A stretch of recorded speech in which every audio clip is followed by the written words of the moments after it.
Welcome back to another episode of Bullfed Belts. I am Jared, and today we're going to look at the IWGP version 4. Now, if you've seen other belt reviews that I've done, you're probably used to a big factory, a wrestling ring. This isn't it. No. I'm actually sitting at home with COVID at the moment, so I'm going to do the best I can, but we are still going to dive fully in depth into this beautiful, amazing IWGP version 4. This belt was made by Muzzle Mind, and it's his brand new version of it. The reason I say it's brand new is because it's his updated artwork that I've helped him work on. I've studied this artwork, I've lived and breathed this belt for months and months and months to get it as ring accurate as possible. Now, this is a staple piece in I believe anyone's collection. It's one of those holy grail belts that I feel any collector really sought after. So I felt it had to be as close to the real thing as it could be. A little bit of history back in this belt. Back in 2006, when the version 3 was floating about, Brock Lesnar was the champion at the time. Now, Brock was actually stripped of the title due to not defending or showing up to a couple of shows. He said New Japan weren't paying him, there were some visa issues, there was all these other bits and pieces, so they actually stripped him of the title.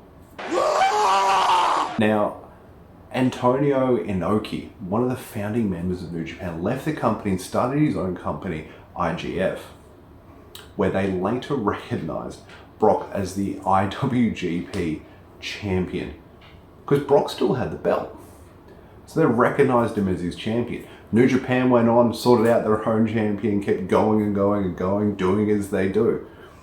So they had their first show back in 2007 where Angle actually took the belt off Brock. TNA and IGF had this working relationship, and Angle would defend the belt. It would show up here and there. Angle would occasionally actually go to New Japan and defend the title, but New Japan would only recognize as IWGP's third belt, not the fact that he was the champion. Back in 2008, Angle and Shinsuke Nakamura, who was the champion that New Japan recognized as their heavyweight champion at the time, wrestled. Angle dropped the V3 to Shinsuke, and then obviously this title came about. There's some fun facts for you, whether you want to do or not, but there's some fun facts for you. Obviously this belt was retired back in, I'm gonna say, where is it? So 2020 is when the belts were unified, and this belt was retired in 2001. So let's get nice and tied up in this. Let's have a look at the detail. I'm going to tell you about the process of how this was made, the changes what I feel have made it ring accurate. And we're really, really going to break this belt down for you, and I'm going to show you why this is a must-have for any collector. So let's get up nice and tight.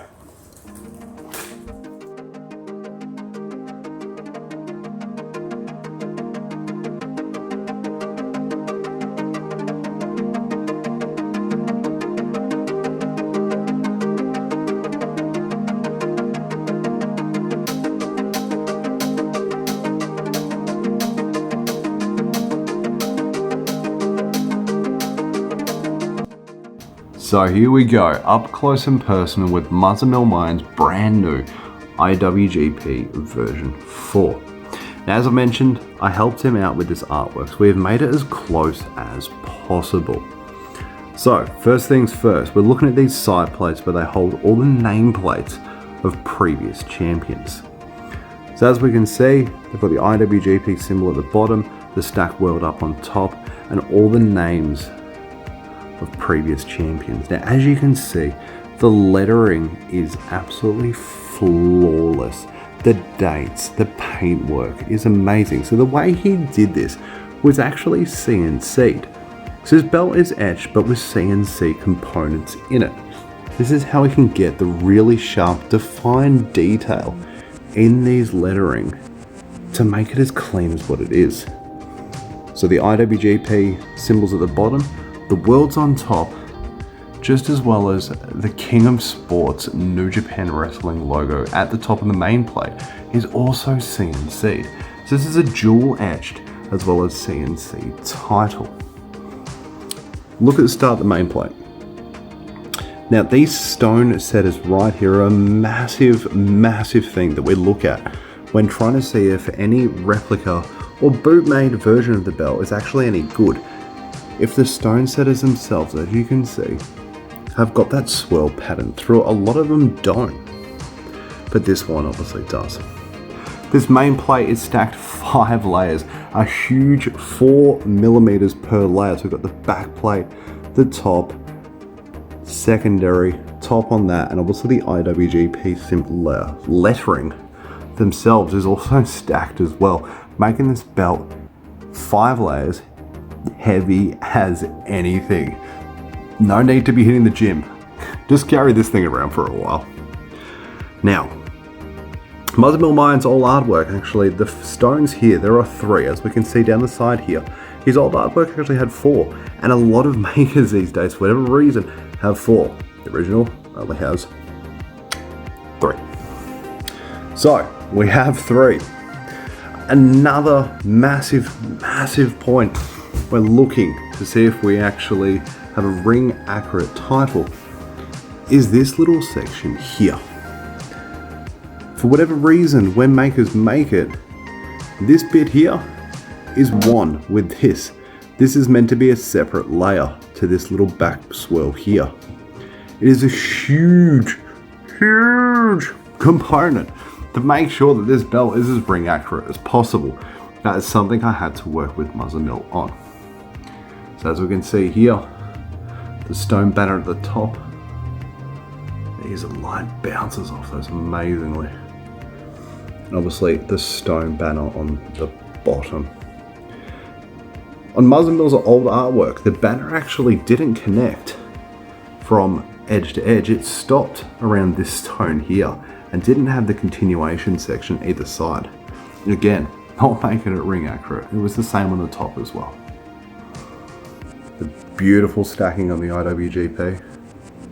One of my main gripes is, unfortunately, International Wrestling Grand Prix, however you want to say it, unfortunately isn't as visible or as sharp as I would have liked it. But it is still very readable.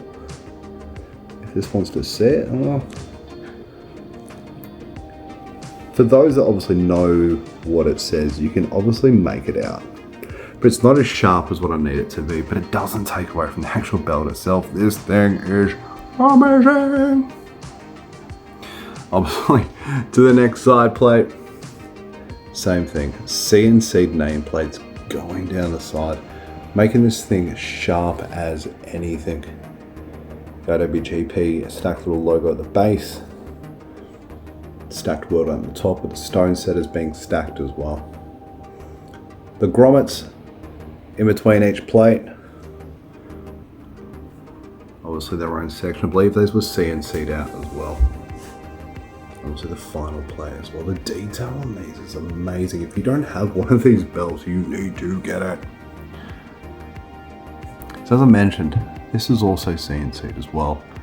You can see how clean the writing is of King of Sports, New Japan Pro Wrestling. How clean and sharp that is, obviously compared to the International Wrestling Grand Prix down here. It is sharp, it is beautiful, it's nice and close, and you can still read it clean. This belt is an absolute monster. So one of the final things we'll look at is the tip. The stones on this are immaculate. Very cleanly see what it says. And it is heavy. This thing is heavy. So there you have it. Muzzle Mill Mind's IWGP V4. This belt is amazing. Out of like 5, I'd be giving it like, what, a 4.7. The only thing I'd be working on is the International Wrestling Grand Prix, but this can be fixed up. Maybe you CNC the top plate, just to clean it up a little bit. Again, as I mentioned, this belt is dual edged and CNC. So the bigger plates are etched, the finer detail, the finer intricate detail has been CNC'd. As we saw earlier, nameplates, little stacked little logo plates here, all CNC, making up such a beautiful belt.